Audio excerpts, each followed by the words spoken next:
So everybody, it's Saman here. Welcome back to another one of my versus battles. Hope you guys are having a great day. Hope you guys have enjoyed my last versus battle with Zanhu and Kinsei. Obviously, by this title, it's not going to be the Total War thing, even though I'm still trying to push to possibly play that video out. If you guys are down for that, I might even just do it out of interest, because I do want to pop out the unique correlation of content. But with this, obviously, by the title, we have the Destroyer Incarnate. The person that's so badass, I put in my intro, as you'll see in a minute. Warmonger, aka Astria, the reinventment of Apollyon's ideals, kind of, technically. And destructive warpath woman that invades over here from on the rest of this continent plane of the Wulin samurai Vikings and even our own technical faction, the Knights, reigning for a different people, versus Vega, one of the four kings of Shadaloo, next to Balrog, Fang / Fong, because his name is a little bit weird to remember, so I say in the case where I said, because it's Fong, correct me if I'm wrong, not Fang. Obviously him, and the chief, the big boss man, and Bison, the villain himself, also Sagat, the Muay Thai kickboxer king, also counting this state of matter. But today, obviously we have these two foes going against each other. Let's let it go. Destroying content versus the suave psychopathic ninja of Spain. Hope you guys will enjoy. Let's get popping. Away.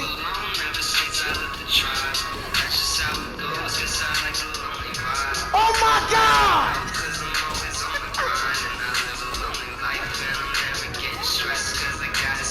Fuck. Let's end. Ah!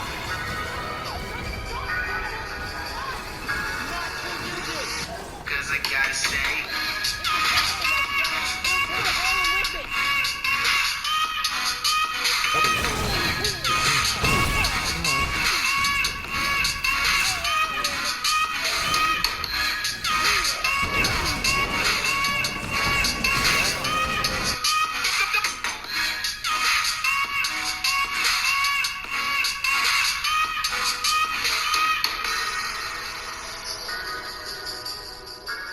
Astria, aka Warmonger, looked up to the great, brilliant, conflict and war of Apollyon. Steady under her, wanted to relinquish all the people who dared scoff for the set of her ideas, and saw as her duty to reclaim her honor. After her death at the hands of the Emperor's champion, the warrior of the samurai, she wanted to reform things. It took her time and planning, but like Apollyon, she had a great intelligence and spiritual intellectual strategy to make the world reform, in her own words, because Apollyon was a tactician of brilliancy in fighting and at a peak standpoint. Because Apollyon was a true warrior. Warmonger is a warrior, but not to the same rating factor for Apollyon, because Apollyon was with the shit. Apollyon represented Black Air Force energy. Warmonger is a savage, but she's not as suffice and a solid warrior, especially since her planning wasn't about the warrior conflict. It was more about the reign. It was about the leadership. It was more about a political thing, kind of. Like it was a world span. She's a soldier in her own right, but not to the same extent like Apollyon. Her ideals and what she pushes for is not the same. Asta took over the teachings of Apollyon to merge the things that she knew about mystical things, combat. It has the same form of how she fights, like Apollyon in this case. She's not exactly like I just said in the same form, but her bright instinct of case of form comes into play a lot of the time when she needs to divert opponents and do a bunch of different things to get on the outside to do what she needs to do, as her power comes into better play what she does instead of a reigning fight. Because like I said before, not to keep going back on this, to rescind my statement, she's not in the same playing field of a fighter like Apollyon, but has a good understanding as in her form and antic into it instead of her instinct in case of ideals and strategies within fighting play a bigger portion on how she fights and does different things, as again her ideals and more case her strategy and integral case of thinking and doing stuff in fighting plays a bigger part, as she is kind of like Darth Vader in a way, in the intelligent aspect, but not in the same form of how to actually fight and do stuff. Porn? I didn't say just porn just now. I hope. Porn? I'm not seeing a word. I'm gonna keep going though. But she has, again, like I said, a great range of combat skills. Like in the same cinematic form of Apollyon, mixing up the antics and different strategies in line with a warden and fighting style, but mixed with street fighting, plays a big part. She is her own great case of a swordswoman, a shield maiden with spirit, but more cunning and precisionness when it comes down to violence, as she has her sharp Wolverine shredder like claw nails that is able to splinter people's throats from ear to ear, able to cut them up and move different, and she fights dirty but skillful in her own correlation, a combat strategy to mix a person out and split them apart from how they move and stuff. And she's able to move people very furiously with one shove and do different things that you see a case of man for the combat. And for how she's based off different warriors and soldiers of the Crusader times, she's very good in antics of moving divertingly with the sword and making different things count with how she moves and makes difference on her capabilities to get into different picture points of playing out her combat strategies, which is pretty interesting. But besides that, Astra, with her ideals and what she wants to do, wants to reinvent the world for conflict and war, like I said, matter for Apollyon and Doomfist. Well, Apollyon indiscriminately simply want to reform the world into a stronger, bright point in war, because said amount of war with wolves and the conquered being conquered and the conquerors coming into a new scale. She wanted to plant that out on all three factions for her own Knight brothers and sisters, the Vikings and the Samurai Annie, who would come and pave with the conflict, like how she lured the Wulin over to the battleground. But instead, Astra does not obey those same ideals because she does not have the same picture. Astra wants to do the same thing, but she wants to lead over it. Apollyon wanted shit to just pop different. She didn't care about leading. Her leading a place was only into the sprite to put in work to make something else happen. Astra rather leads as a dictator like tyrant, which is why one of the season-sized chapters are called Tyranny, because that's really what she's trying to push for in a way, with her own destructive path. Apollyon accompanies war incarnate because she bleeds for war. Astra defines destruction because for destruction, she makes people obey her through fear. She pushes through fear. She has a lot of anger. She is a psychopath. She is way more crazy than Apollyon because Apollyon is not right in the head. Astra is just a weird, very inhumane woman. Apollyon had some speck of reason to it, but really Astra just does a lot of different considerable big evil shit. Like, she's just not actually having a point with what she does. A lot of her points stem on that, and she wanted to follow Apollyon's ideals because she wanted to be new high ranking. She doesn't actually follow up with what Apollyon does, which is why a big point of a lot of stuff that she does plays her as an imposter, because she's not Apollyon. She's a fake. She does not represent Apollyon's ideals and what she would rightfully pursue. Because, plain and simple, she is not Apollyon. Nobody could be like Apollyon. She's only representing Apollyon. She's wearing her mask and her armor pretty much. Not literally, because she's not wearing a dead woman's armor, even though there's inspiration impaled with the armor of Apollyon, like having the same stand form of armor as Lawbringer, which will kind of hold a place here, but not super. I'll get on Vega's part to that in that perspective. But that's why she holds a big form of standpoint comparison to the rest for overarchingly what she can do and how she does things in comparison, because someone like Vega will have a hard time cutting through, but not a big single time, because this armor is made in a bigger highball form. But it's just simply that someone like her does not picture Apollyon's ideals, and she doesn't necessarily care for that. She pretty much fabricates and portrays Apollyon like the standpoint what she does, and she does have respect for Apollyon, but she rather do what she wants in the name of Apollyon, when not actually doing what she does. So recrafting the Blackstone Legion into Horkos is literally just so she can rule over, because by all accounts she doesn't actually prove that she wants to follow up on what Apollyon was fighting for, because she's not Apollyon. She's a fake, pretty much. But besides her history, going into more bigger stuff, her place of strength and other feats are very kind of mixed. If we're talking physically, she's very strong, targeting the general female, and overweighs a lot of other case of people, and I put a pretty high ball set of matter for skill in comparison with my front or power scaling tier list. But overarchingly, she doesn't overshadow a bunch of other people because, again, she's not a full blatant warrior. She more pushes to evade and make you fuck up, and she's more of an outfighter and more rather leads out. She's not a full fighter in this case. She's a tactician. She leads. She does not prey in the fight. You know what I'm saying? That's the thing that diverts her from Apollyon for how she stands as a fighter in comparison.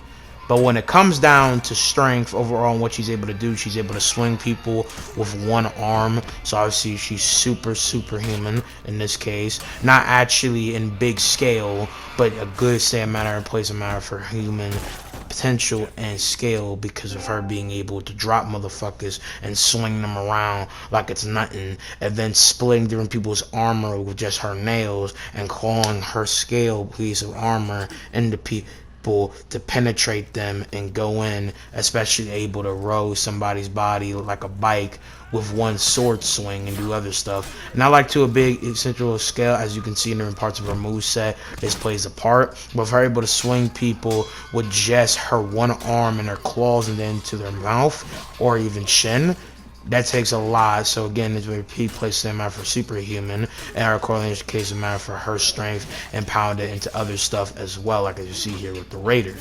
When it comes down to actual other comparison place they matter of feats, she's able to keep up with Black Prior and Shaolin, which are both at low ball great superhuman obviously for what they can do in comparison to other people, because Shaolin's not moving at a big frequency they matter as scale feats.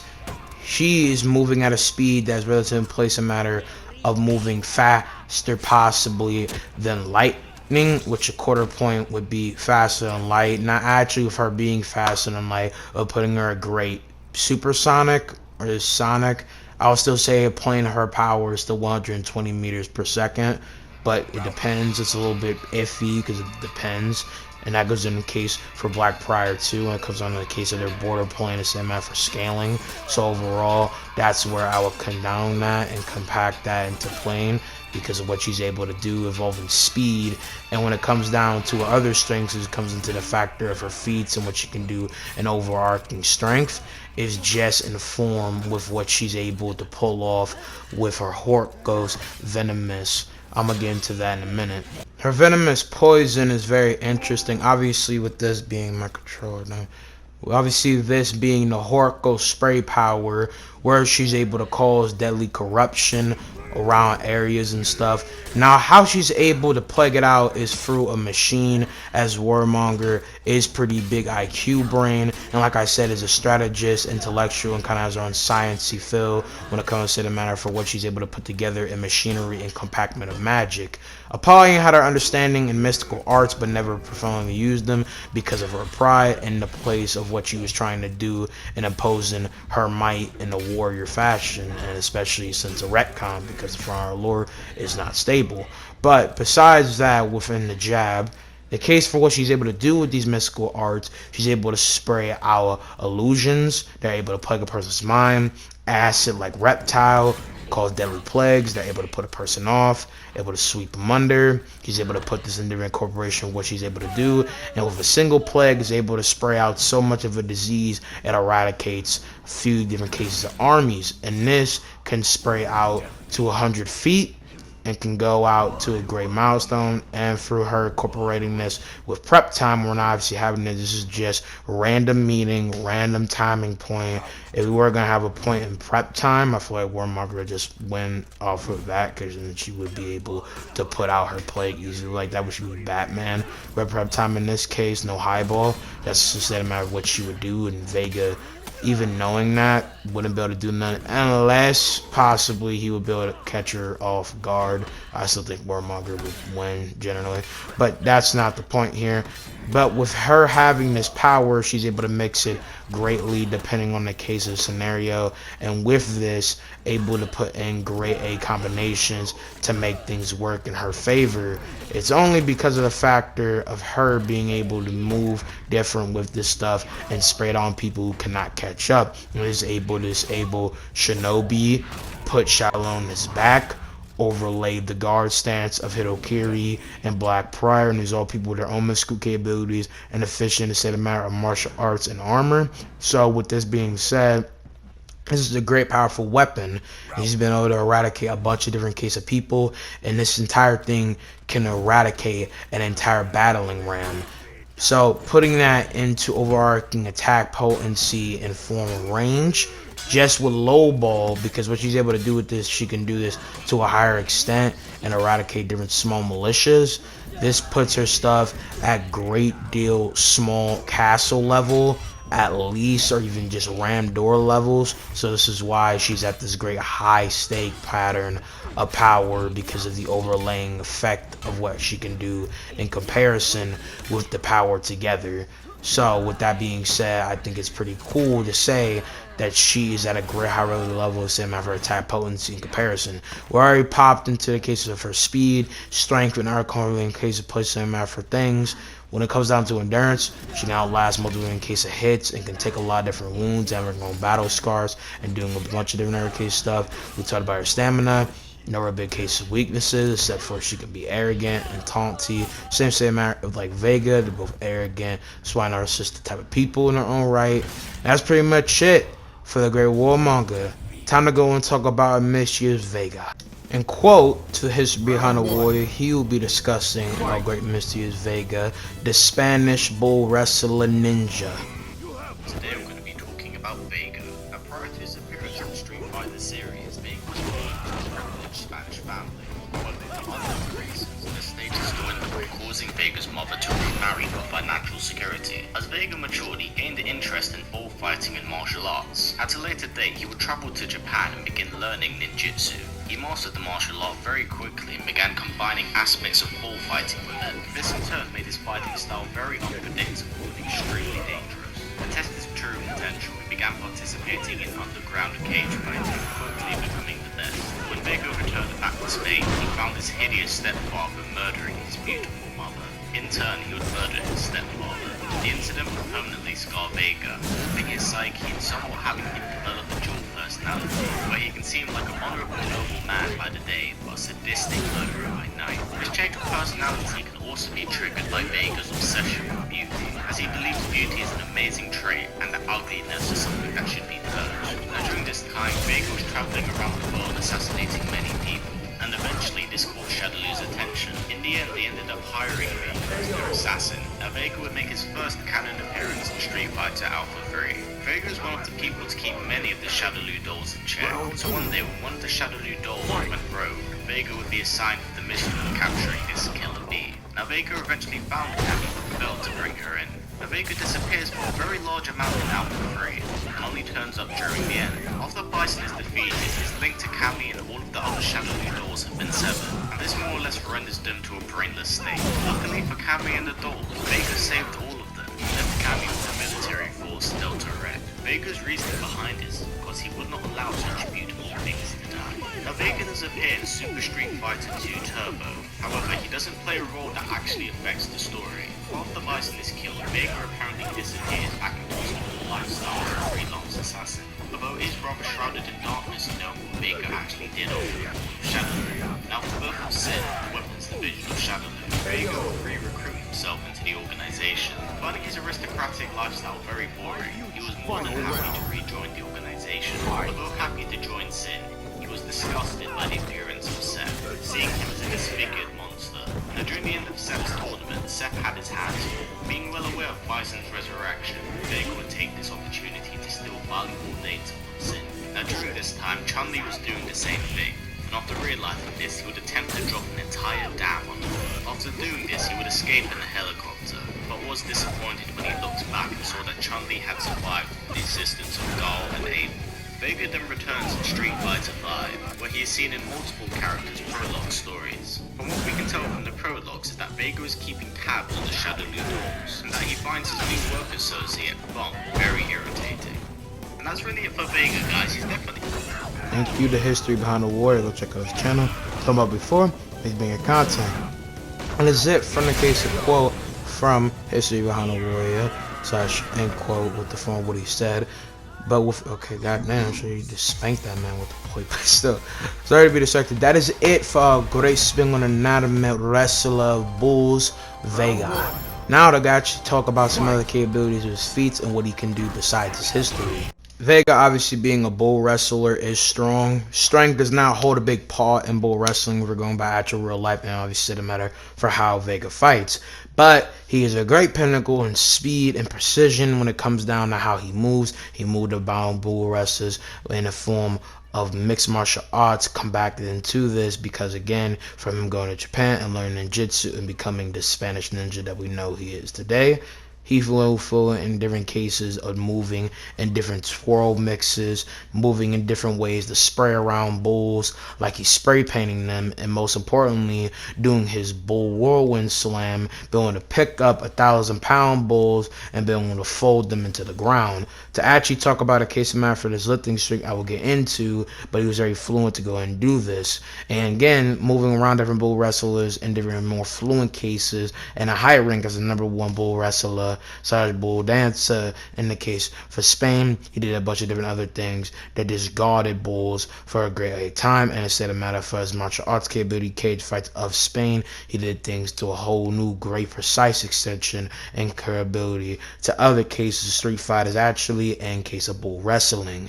Since he actually lifted bulls before and lifted bigger opponents and was able to do this move, to lift someone of this great magnitude slash the case of this bull would take approximately 408.2 to 700 kg, which means in full pounds 900 to 1,543 pounds. He's able to wrestle these beasts for bulls. Now, not every time is he lifting them up, but the cases where he actually does and folds them into the ground or drifts them off with great stamina for speed, he did what that one robot couldn't do to that Texas bull. And so, with that fluent key of matter for strength, he obviously overshadows Warmonger in strength, which depending on the state of matter won't matter, but he actually would go out his way to pick up Warmonger. She would be done. He would split her in half immediately. This great pounding strength is not super exaggerated, but at the same time, his capabilities mixed in with his fluency and being able to dart her and move at higher places of speed hold a big point in range.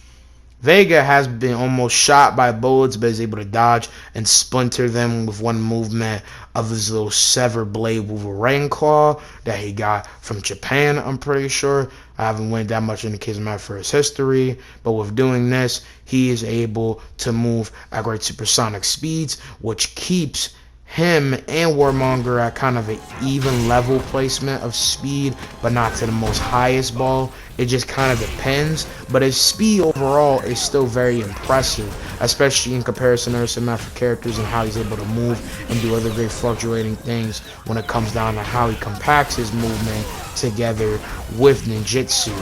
And culminating with his skill of ninjutsu, all the different martial arts he knows and compacted with bull wrestling, movement, and ninjutsu are Spanish ninjutsu and Suman ninjutsu, which obviously are two great skills, but pretty self-explanatory, so no matter for what they do. But empowering in the case of what he can do, moves very fluently, ninja skills, kicks, combat coordination, and his weapon is actually called Modified Bagnakta. I don't know if I'm saying it right, forgive me, but with him doing this different stuff, he's a great duelist and will be cunning and is very suave in his movement, is able to blitz for different militia, FBI agents, and cops, and doesn't have any problem getting past them. His other capabilities set a matter of feats involving other characters. He's able to outdust Kami in some cases, best other fighters, hang with Jiri, and being able to split an entire motorized vehicle in a few seconds.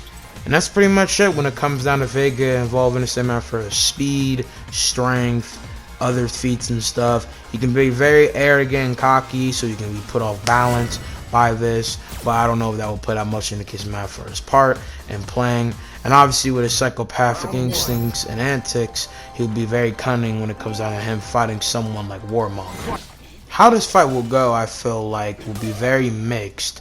One, obviously with encountering with this being hand-to-hand combat, Vega overarchingly overshadows her because again she's not a full-blown fighter. She'll be able to hang her own a little bit, but Vega has better experience, better understanding, and will be able to push her off. And it will be a little bit hard for him to cut for that armor. And her hitting him with her speed, it will be a little bit hard to hit him, especially if he's throwing around doing that. Yes, like all that different bullshit. They're flinging around like a fucking monkey and shit. It's gonna be wild for Warmonger to face, and she's never faced someone like Vega.